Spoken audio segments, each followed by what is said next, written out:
రాష్ట్రంలోని మెడికల్ కాలేజీలను పెత్తందారులకు కట్టబెట్టడానికి చంద్రబాబు కుట్ర చేస్తున్నారని వైసీపీ యువజన విభాగం వర్కింగ్ ప్రెసిడెంట్ బైరెడ్డి సిద్ధార్థరెడ్డి ఆరోపించారు.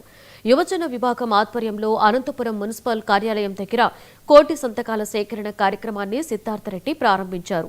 పేద విద్యార్థులకు వైద్య విద్య అందించాలన్న సంకల్పంతో జగన్మోహన్ రెడ్డి ప్రారంభించిన 17 కళాశాలలను కూటమి ప్రభుత్వం నిర్వీర్యం చేస్తుందని బైరెడ్డి ఆగ్రహించారు. ఈ కూటమి ప్రభుత్వానికి ప్రజాదరణ తగ్గిందని, రానున్న ఎన్నికల్లో వైసీపీ మంచి మెజారిటీతో గెలుస్తుందని సిద్ధార్థరెడ్డి అన్నారు. కూటమి ప్రభుత్వం చెప్పినటువన్నీ కూడా అబద్ధాలు. వాళ్ళు చెప్పినటువంటి సూపర్ 6 అనేది ఒక పెద్ద మోసం అని చెప్పి ఈ రాష్ట్ర ప్రజలకు 15 నెలల్లోనే తేటతెల్లం అయిపోయింది. కాబట్టి ఈరోజు జగన్మోహన్ రెడ్డి గారికి అంత స్పందన కనిపిస్తుంది. ఈరోజు ఏదైతే ఈ కోటి సంతకాల సేకరణ అనే కార్యక్రమం చేపట్టినామో దానికి గల ముఖ్యమైన కారణం ఏమిరా అంటే, ప్రభుత్వ కాలేజీలు, గవర్నమెంట్ మెడికల్ కాలేజీలు దేనికి తీసుకొచ్చినారు జగన్మోహన్ రెడ్డి గారు?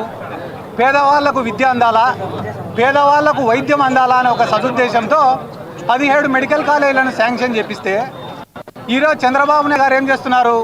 పేదవాళ్లకు మేలు చేయడం అనేది పక్కన పెట్టి పెత్తందారులకు మేలు చేసే పనిలో పడినాడు. ఈ ప్రైవేటు పరం చేయడం అంటే ఎవడో ప్రైవేట్ రంగానికి సంబంధించిన వాడి జోబులు నింపేదానికే ఈ ప్రైవేటీకరణ చేస్తున్నాడు తప్ప వేరే ఉద్దేశం లేనే లేదు. ఎందుకు నేను ఈ మాట చెప్తానంటే, అంతా కలిపి కేవలం ఒక 5,000 కోట్లు ఖర్చు పెడితే మొత్తం అన్ని మెడికల్ కాలేజీలు కూడా పూర్తి అయిపోతాయి. ఏమంటున్నారు?